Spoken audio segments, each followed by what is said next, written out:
नमस्कार प्रेक्षकांनो, या मालिकेच्या आजच्या भागामध्ये अतिशय जबरदस्त असा भाग आपण पाहणार आहोत. आणि त्यामध्ये आता बबलू ही एक फाईल घेऊन येतो आणि सारंगला म्हणतो, सारंग दादा, बाभुळगाववरून औषधी वनस्पतीचा पहिला लॉट आला आहे. ती ऐकताच सारंग खुश होतो आणि सावलीकडे बघत म्हणतो की कॉंग्रॅच्युलेशन्स, ऐकलं का, बाभुळगाववरून पहिला लॉट आला आहे आणि प्रोडक्शनला सुरुवात होती. सावली आता जाम खुश होऊन सारंगकडे येते आणि इकडे आता बबलू म्हणतो की या किरणचं काय करावं काही कळत नाही आहे.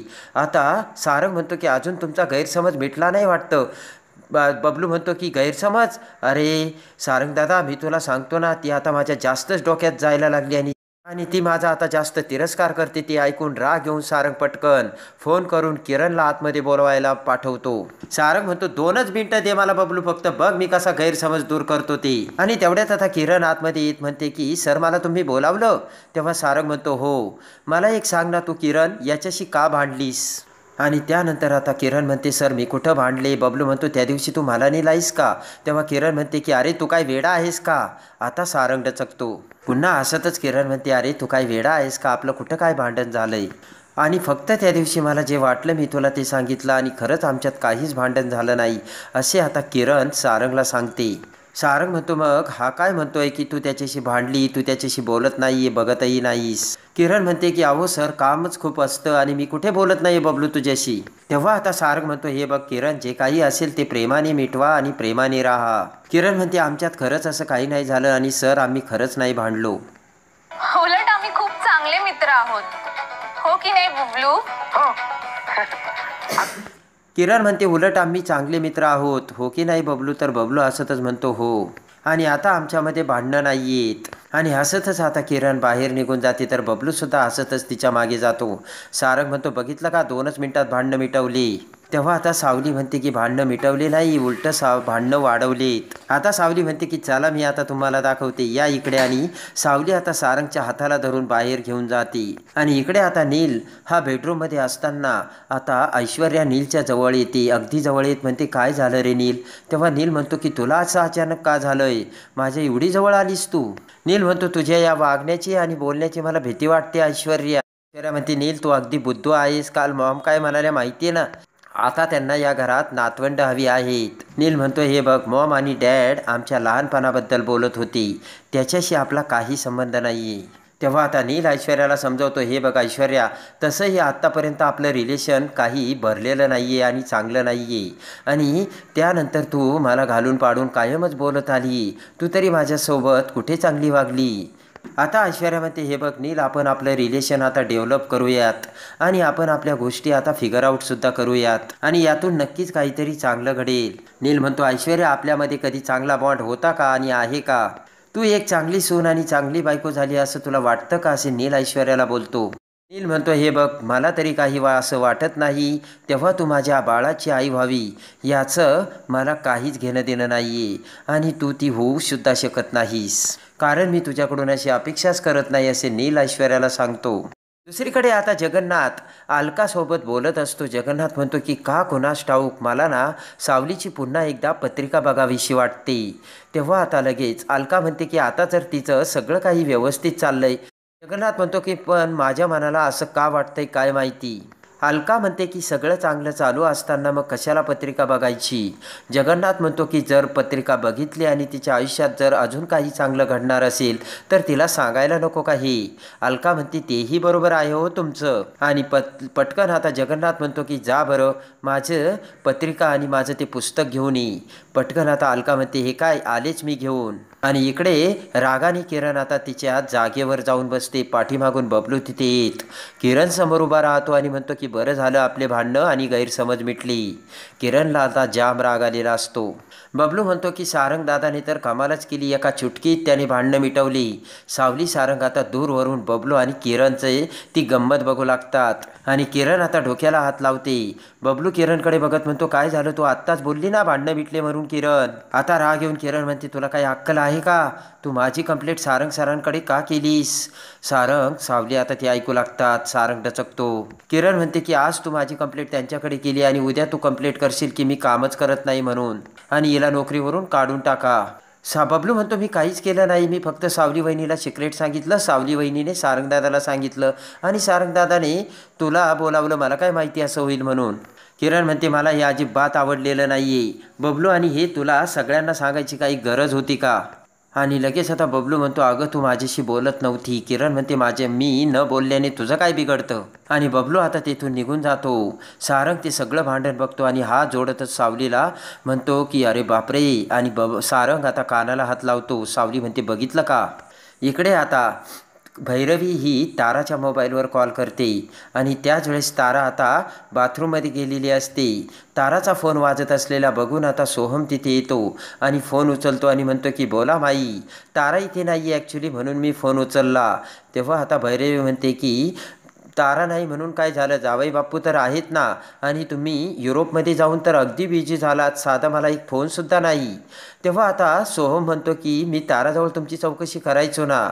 भैरवी म्हणते की माझ्या मुलीकडे तर तुम्ही चौकशी करत होतात, पण साधा मला एक फोन करायला नाही जमलं तुम्हाला. आणि तेवढ्यात आता सोहम म्हणतो की तुमच्यासाठी युरोपवरून मी स्पेशल गिफ्ट आणलं आहे. तर तेवढ्यात तारा तिथे येत सोहमला विचारते कुणाचा फोन आहे. सोहम म्हणतो की आधी अरे तुझ्या आईचा फोन आहे. आणि भैरवी म्हणते आली का तारा. सोहम ताराकडे फोन देतो. तेव्हा भैरवी म्हणते काय तारा आली का ग सावली. भैरवी म्हणते की ती फोन का उचलत नाहीये. तेव्हा तारा म्हणते अगं ती आता ऑफिसमध्ये असते. भैरवी म्हणते काय.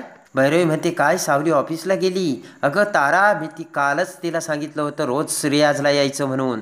तारा म्हणते की मॉम हे तू सगळं मला काय सांगतेस, डायरेक्ट तू तिला फोन करून विचार. तारा म्हणते थांब ना मॉम तुला एवढी काय घाई आहे. भैरवी म्हणते की मुळात तिला ऑफिस जॉईन करायची परवानगी दिली कुणी तारा, आणि मला न विचारता तिनं ऑफिस का जॉईन केलंय. आणि ताराला आता राग येतो. तारा म्हणते की तू तिलाच फोन करून विचार, तेव्हा तुला या प्रश्नाची उत्तरे मिळतील. आणि तारा फोन कट करते.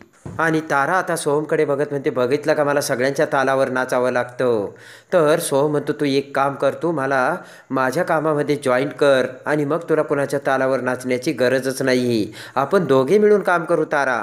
आणि सोहम म्हणतो की मग तू तुझ्या मॉमला सांगशील ना कुठले कॉन्सर्ट करायचे आणि कुठले नाही. तेव्हा आता तारा म्हणते की मला मुळात गाणंच गायचं नाही सोहम. आता सोहमला धक्का बसतो. आणि ते ऐकताच आता सोहम म्हणतो की अच्छा म्हणजे तुला मॉम डॅडचं स्वप्न पूर्ण करायचं. असं म्हणत आता सोहम ताराच्या जवळ येतो. तारा म्हणते म्हणजे. तर सोहम म्हणतो की म्हणजे मॉम डॅडचं बाळाचं स्वप्न आहे ते तुला पूर्ण करायचं. तर तारा बाजूला जात म्हणते नाही सोहम असं अजिबात नाही आहे. तारा म्हणते घरात बाळ आणण्याची जी रिस्पॉन्सिबिलिटी आहे त्यासाठी घरात 3 मेंबर ऑलरेडी आहेत सोहम. आणि तेव्हा आता तारा म्हणते माझे वेगळं स्वप्न आहे. सोहम म्हणतो कोणती. तर तारा म्हणते मला मॉडेलिंग करायची. आता सोहमला धक्का बसतो. सोहम म्हणतो तारा तू बरी आहेस ना, काय बोलतेस तू. तारा म्हणते बरोबर बोलते सोहम. तेव्हा आता तारा म्हणते सोहम मला गाणं कधीच गायचं नव्हतं आणि फक्त मम्माच्या हट्टामुळे आणि तिच्या जिद्दीमुळे मी हे करत होते. आणि मला गाणं कधीच गायचं नव्हतं. माझं करिअर माझी ॲक्टिंग आहे, मॉडेलिंग आहे आणि त्यामध्ये मला करिअर करायचं असे तारा बोलते. आणि इकडे आता भैरवी सावलीला फोन करते. तर बाजूला जात सावली भैरवीचा कॉल उचलते. तेव्हा आता रागाने भैरवी म्हणते कुठे आहे तू सावली आणि फोन का उचलत नाही आहे ग तू, तुला काय फार माज आलाय का. भैरवी म्हणते की चल आत्ताच्या आत्ता रियाजाला ये. तेव्हा आता सावली म्हणते की मला रोज ऑफिसला यावं लागतं माही.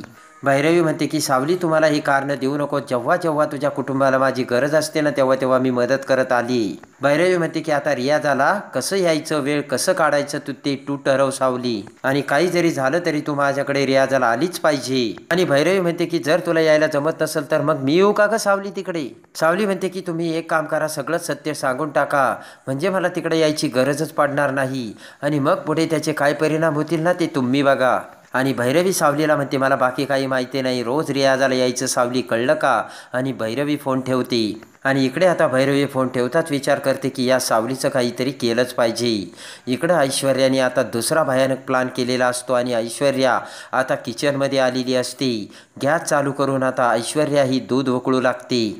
आणि त्यानंतर आता रिकामा ग्लास घेऊन त्या ग्लासमध्ये कागदात बांधलेली, त्या पुरचुंडीत बांधलेली पावडर आता ऐश्वर्या ग्लासमध्ये टाकते आणि विचार करते की जर या घरात माझ्यामुळे वारस येणार नसेल तर मी सुद्धा कुणाच्या पोटी वारस येऊच देणार नाही. आणि मग तो वारस दुसऱ्या कुणाच्याही पोटी मी जन्माला कसा येऊ देईल असा विचार आता ऐश्वर्या करते. आणि असे म्हणत आता ते पातेले पकडत त्यातील दूध आता ऐश्वर्या त्या ग्लासमध्ये ओतून तो ग्लास दुधाने भरवते. ऐश्वर्या विचार करते की आत्तापर्यंत या घरामध्ये फक्त माझा कंट्रोल होता आणि यापुढे सुद्धा माझाच कंट्रोल राहणार आहे. आणि तेवढ्यात आता अमृता तिथे येते तर ऐश्वर्या तो दुधाचा ग्लास अमृतासमोर धरते आणि म्हणते की अमृता वहिनी धर आता हे दूध पी. अमृता म्हणते का? तर आता ऐश्वर्या म्हणते की मॉमचं म्हणणं आहे ना या घरात आता पाळणं हालायला हवं आणि तू या घरात मोठी सून आहे तेव्हा तू काहीतरी मॉमचा विचार केला असेल ना म्हणून मी तुला मदत करायला आली. आणि जर या घरात पाळणं हलणार असेल तर या घरात पहिलं बाळ तुझ्या पोटी जन्माला आलं पाहिजे असे आता ऐश्वर्या अमृताला सांगते. अमृता म्हणते की अगं बाळ होण्यासाठी मला किती वेगवेगळी औषधे दिली तरीसुद्धा काहीच उपयोग झाला नाही ऐश्वर्या. ऐश्वर्या म्हणते ही माझ्याकडून तुला छोटीशी मदत. तर अमृता म्हणते नकोय मला ऐश्वर्या. ऐश्वर्या म्हणते असं काय करते अमृता वहिनी आपण ट्राय करून बघूयात ना. आणि पुन्हा आता तो दुधाचा ग्लास ऐश्वर्या अमृतासमोर धरते. ऐश्वर्या म्हणते हे बघ याने जर काही फायदा झाला नाही तर नुकसान तर नक्कीच होणार नाही. आणि अमृता तो दुधाचा ग्लास आपल्या हातात घेते आणि अमृता आता ते दूध प्यायला लागताच आता राजकुमार तिथे येतो आणि अमृताला थांबवतो. ऐश्वर्याला धक्का बसतो. ऐश्वर्या राजकुमारला म्हणते की पिऊ देणारे तिला दूध आणि मॉमचं बोलणं तुम्ही मनावर घेतलं असेल ना आणि तुमचा सुद्धा दोघांचा विचार चालला असेल असे ऐश्वर्या बोलते. तेव्हा राजकुमार म्हणतो तुला कसं कळलं? आणि त्यानंतर राजकुमार म्हणतो अमृता तू काही. तर अमृता नकारार्थी मान हलवते. तेव्हा राजकुमार म्हणतो ऐश्वर्या आमचा विचार असेल नसेल तुला कुठं काय फरक पडतो नाही का? राजकुमार म्हणतो अशा औषधाने आता काही होईल असं आम्हाला नाही वाटत. आणि राजकुमार अमृताला म्हणतो की तुला ही आवडत नाही ना दूध प्यायला तर मग का पितीस तो अमृता? आणि राजकुमार आता अमृताकडे बघत तिथून निघून जातो. तेव्हा ऐश्वर्या म्हणते ज्याचं करायला जावं भलं ते म्हणतं माझंच खरं. आणि राजकुमार पाठोपाठ आता अमृता सुद्धा तिथून निघून जाते. तो दुधाचा ग्लास तसाच ठेवते. ऐश्वर्या तो दुधाचा ग्लास पुन्हा हातात घेते आणि म्हणते की काही जरी झालं तरी हे दूध मी वाया जाऊ देणार नाही. आणि तेवढ्यात तो दुधाचा ग्लास हातात धरता क्षणी सावली आता ऐश्वर्याकडे येऊ लागते. तर ऐश्वर्या म्हणते ओ माय गॉड शिकार तर स्वतःवरून चालून आली. आणि सावली आता किचनमध्ये येताच इकडे पटकन आता ऐश्वर्या म्हणते अगं तू आलीस बरं झालं. सावली म्हणते म्हणजे? तर ऐश्वर्या म्हणते की अगं अमृता वहिनी घरातली किती कामं करते. ऐश्वर्या म्हणते की एवढं सगळं काम करून ती दमते म्हणून मी तिच्यासाठी दूध तयार केलं होतं. ऐश्वर्या म्हणते की तेव्हा ती मला म्हणाली मला नको देऊ सावली कामावरून देईन तिला दे म्हणून. आणि ते ऐकताच आता सावली खुश होते आणि ऐश्वर्याने तो दुधाचा ग्लास आता विठ्ठलासमोर ठेवलेला असतो आणि सावलीला ऐश्वर्या तो दुधाचा ग्लास प्यायला सांगते आणि अमृताचं नाव मध्ये घालते. खुश होऊन आता सावली तो दुधाचा ग्लास आपल्या हातात घेते आणि आता विठ्ठलासमोरून तो दुधाचा ग्लास हातात घेताच आता मोठा धमाका उडणार असतो. आणि इकडे आता सोहम आणि तारा दोघीही आता बोलत असतात. तर सावली त्यांचं बोलणं ऐकून पटकन आता तो दुधाचा ग्लास तिथेच ठेवून आता सावली त्यांच्याकडे येते. आणि त्यानंतर आता सोहम बाहेर जाताच इकडे सावली ताराला म्हणते की काय झालं तारा मॅडम तुम्ही त्यांना एवढं का बोलत होती? तेव्हा तारा म्हणते तो काय बोलत होता आता ऐकलंस ना तू सावली? आणि तारा म्हणते तिकडे मम्मा माझ्या डोक्यावर बसली आणि ती मला म्हणली काही जरी झालं तरी सावलीचा हात धरून सावलीला घेऊनच ये इकडे.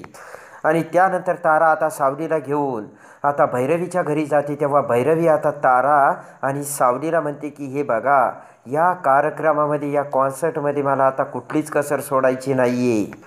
भैरवी म्हणते की असा काही गाण्याचा कार्यक्रम झाला पाहिजे की सगळ्यांनी फक्त आपले चेहरे बघितले पाहिजेत. आणि इकडे भैरवी म्हणते की सगळ्यांनी वाह वाह केली पाहिजे. तर इकडे जगन्नाथला आता सगळं भविष्य कळालेलं असतं आणि जगन्नाथ विचार करत म्हणतो की काय वेळ आली ही. जगन्नाथ म्हणतो की सावलीच्या आयुष्याचा चांगला सूर लागला होता आणि तिच्या सोन्यासारख्या कष्टाचं चीज होण्याची वेळ आली होती. पण आता तिच्या आयुष्यात हे काय होऊन बसलं असं जगन्नाथ आता अलकाला सांगतो. आणि तिच्या कष्टाचं चीज होण्याची वेळ आली होती असं वाटत असतानाच हे काय होऊन बसलं. आणि आता कोणतं सत्य जगन्नाथने बघितलेलं असतं आणि त्यासाठी आता जगन्नाथ पुन्हा कसा सावलीला वाचवतो हे बघण्यासाठी आणि या मालिकेच्या डेली अपडेटसाठी आपल्या चॅनलला लाईक करा, सबस्क्राईब करा.